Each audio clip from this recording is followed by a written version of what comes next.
We were looking for projects that were questioning the subject and the kind of context within which they were focused. A speculative project, bringing a point of view in a particular domain, where it was very clear what the terrain that this thing lived in, something that really demonstrated the impact on society or whatever the subject matter was, or was explicitly speaking to, what is this thing that is changing and what is our position on it?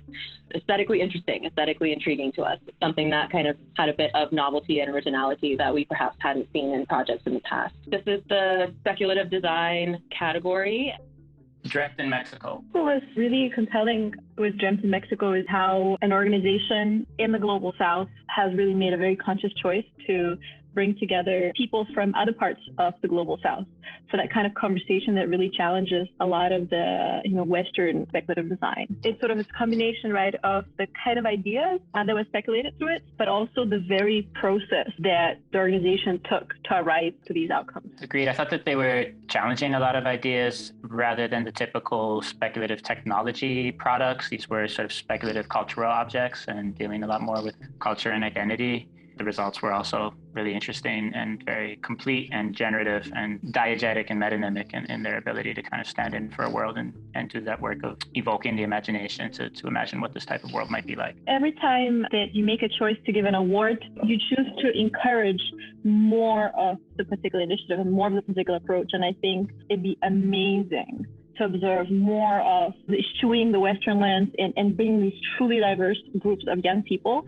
to encourage more educational institutions to reach outside overheard voices into the voices who can really tell more of the new stories and new narratives. Yeah, I think that building up that futures literacy beyond dominant narratives was something that I really loved about this project as well. Escaping the Strange Loop. Yeah, so Escaping the Strange Loop is a core science communication project about fusion technology. It's highly interactive, it considers a broad audience, and it considers what the type of thoughts and type of inquiries it wants its audience to make when interacting with it. So it's more than a sales pitch. It's more of a kind of critical discourse about a technology that's, at the moment very much on the edges of scientific possibility and not something that we're likely to see domesticated or commercially available in the short term, becoming part of the everyday experience of being human. But I was a little bit wary of how effective the kind of experiential nature of this would be. How compelling will that be to actually kind of understand what this alternative future might look like? The aesthetic and sort of conceptual execution definitely needs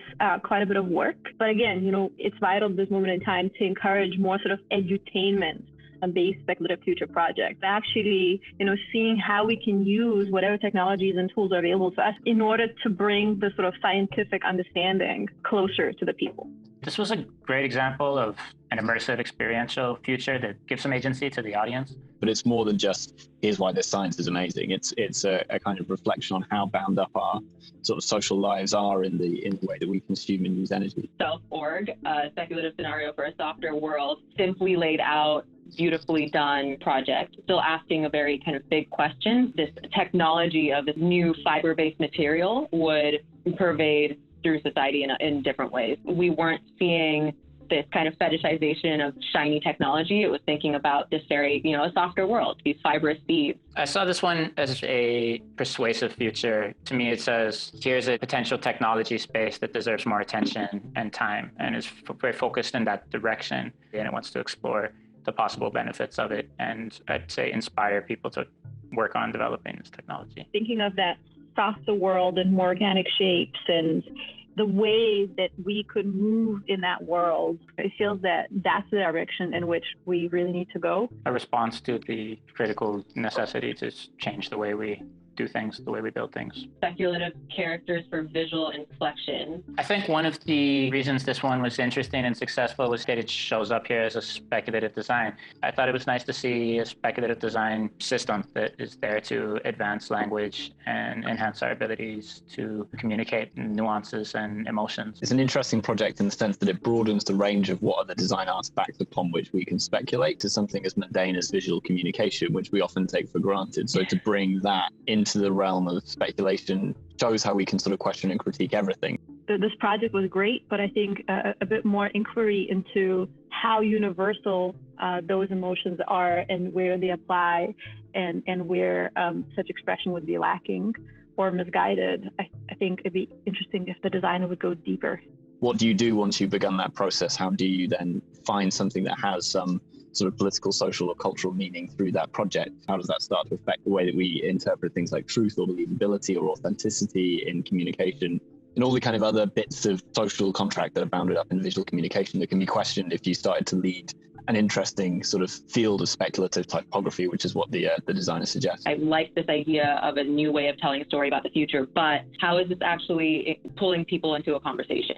That wasn't as clear, and those doors and windows weren't really open. We'd love to see an expansion kind of into this genre of speculative fiction. The Appendix Human. Basically a speculative design scenario based around the idea of what the appendix is and what it could be for. So taking this idea of the vestigial organ, something that's left over from an earlier evolutionary period. The question then is like, how can you use this as a site on which to inquire about the body, about what the body could be, about what we could be doing with it? It's an interesting project in that sense, isn't it? Instead of proposing something new, it proposes a repurposing of something extent. It's particularly well done. It's very well executed. The objects are very well finished and beautiful. It's accompanied by a really interesting sort of piece of film and some imagery. It's a good, solid project that draws on something we all have but don't really ever have to deal with. Any projects that encourage us to think about how our bodies are made and how they function and what are our bodily futures, I think it's very interesting because, again, it turns back into life as technology rather than just look into what is the next shiny new gadget. It's an interesting design question. There's a resource here. What are we going to do with that? So that I like the kind of ordinariness that they've done with speculative design X body horror by choosing the appendix as opposed to like something sexy like a brain. In the way that it was presented kind of aesthetically, it wasn't really providing anything new, but the subject itself, I think, to me was compelling. Our winner in the student category was Speculative Stories from Speculative. The project really met a lot of things that I would look for in a student project as an academic, and also a good design project, where it identified a very clear thing that it wanted to tackle and the reason why speculative design was a useful way of doing that, but then also reflexively acknowledges the limitations of it. And then out of it comes some really interesting speculative design proposals to do with sort of things like data rights that are actually really very well executed as well, like to a really high quality and a really good standard. A very articulate and grounded understanding of what speculative design can do for a project. There's a level of kind of introspection and self-awareness that you could really see in this project. They talked a lot about when is the right time to kind of engage the community and when isn't. How do you kind of be mindful of that community engagement? That piece, while it's something that we all kind of learn through doing, we don't always explicitly state that. And so I really appreciated the fact that this project kind of went back and said, there's a point where it's not as helpful for the community itself to kind of bring them into this part of the discussion. I think we definitely need to see more projects that step out of the upper middle class bubble. And this does it. And this does it in a way that it's not top down, that goes into the grassroots. I also enjoyed the collage work as a means of displaying like time in a palimpsestic way. People in Japan, 2050 to present. For me, it was the interest in cultures and rituals as speculative design. And this labor dance that it brought forth, there was a recognition of culture and ritual as technology for remembering. It had a great understanding of what might be absent in the future and how we might want to show reverence for our own history. Once we are in this future world, how do we communicate this story about our past to these people? One of the forms that was used in this project was using dance, and I just liked that as a vehicle for talking about the future. Moving beyond just sort of reiterating the established canon. This project is one of the ones that we've selected that does that really well by playing with societal ritual, playing with new methods of research, introducing new design theories like transition design. So this, to me, sort of epitomizes a lot of the discussions we've had as a jury around what the project we should be seeing should be doing. It definitely implies that culture at large remains important in the future tense, but especially this idea of future rituals and future sort of ceremonies, that we have this vital need as humans for rituals, for ceremonies, for celebrations, and these deep cultural expressions. Upgrade. What's very powerful with this project is that it's sort of pointing fingers at women, actually helping men to realize where they could be doing things better. Because that misogyny and erasure of female labor and female opinion just pervades our patriarchal society structure. Obviously dealing with an incredibly serious subject, but also the app itself is designed to be a little bit funny. And it's a bit paradoxical, that, and I can never quite figure it out when I've looked at this project. I do like the fact that this is providing kind of a challenge and kind of flipping heteronormative gender dynamics. What I would have liked to see a little bit more of here was, what does this mean in different cultures? What I do like is that this is starting that conversation, and it's talking about it within kind of a tech context, especially given the vehicle for deployment, which is an app. Welcome home. A great take on the sort of IoT, AI-enabled smart home, novel approach that takes objects as storytellers and characters that are interpreting human needs, dreams, and concerns.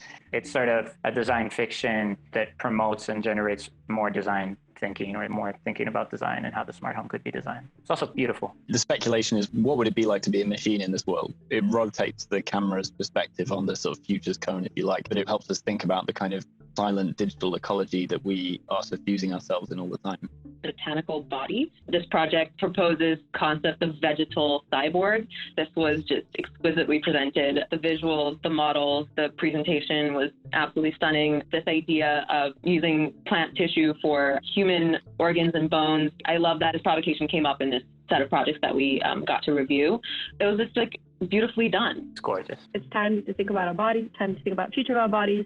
In any way, seeing ourselves, as not some kind of pinnacle of life, but bodies that need to live in symbiotic relationship with all the other kingdoms of life. I think it's very timely. I love that this future was proposing, let's see what we can learn from plants again. This idea of trying to mimic natural systems and applying that in a new context.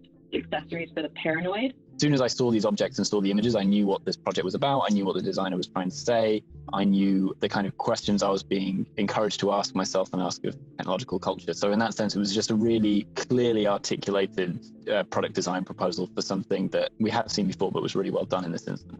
Super clear, communicative products and tricks for counter-surveillance capitalism. It's something that's talked about a lot. Many projects explore it. This one just kind of nails it at a glance. What bothered me a little bit maybe is, when we think of sort of scrambling up your data with a bunch of other randoms, so your digital footprint could be less tracked. Question there is, what is it going to be intermixed with? And if it's intermixed with something random, like what could be those implications to me? An extended time unit world. This prompted a lot of strong reactions from the group here. Designing around time, tempo, rhythm of life, pace of life is an area that I think is worthy of much more speculative design exploration. This project, I thought, was one take on that. The notion that it proposes that time is a choice and that we can experiment with the ways that we carve time, I thought was a strong provocation. There's this big question, who decides who decides? Do you understand anything about colonial history? There's a lot of implications for that. For me, it's very important to consider that type of context, which this project doesn't do. Who decides where time is supposed to be slow and where time is supposed to be fast? And how does that limit anybody who would find themselves in that particular speculative time zone? That actually, to me, was part of the provocation itself. While it wasn't as clear whether cultural context and historical context was considered in this project, I think the provocation itself was enough to make this a notable work for me. Become a Dropian, one of the most compelling reasons it made on the list was because it was thinking about the future of water. And I think that as an area of speculative design is something that we just don't have the luxury to not think about anymore. The artifact that was created, I think, felt a little bit elitist in its execution, in its telling of the story and building of this future world. And it felt a little bit out of touch with where these real discourses around water futures are happening right now. It's created a virtue signal around the Dropian, and the naming of that tells you something, that it imagines a world where there's status involved with certain types of environmental behavior. And in this case, that's about only drinking recycling water. Compassionate spaces, adaptivity, emotion, and reproductive agency. I believe this artifact presents a really dire future. I absolutely love the concept design of the space itself, adding the whole sort of reproductive agency and abortion context to it and putting that space in a moving truck. That felt quite unnecessary. But the thing that is, I think, relevant here is this idea of built environment that can kind of understand your emotional state. The women's agency piece felt a little bit like an afterthought. When you have somebody who's in such a vulnerable state, do we really want them to feel like cargo, cross-space moving and storage company? What I particularly liked about it was just completely out there and really interesting in its imagination and the scale of its inquiry, and also the really unique aesthetics used. I liked the story that this thing told, and it wasn't as maybe heavy or hard-hitting as some of the other projects, but it was nice to talk about and nice to think about and look at. It's got a bit of a vaporwave aesthetic. It's quite humorous, quite cutesy, and it's, you know, proposing this fictional moving company, which in its own way is quite a mundane narrative. There's something like Hitchhiker's Guide to the Galaxy about it, which I was like, this is just really, I just laughed a lot when I was watching it. I was like, this is funny. I like it.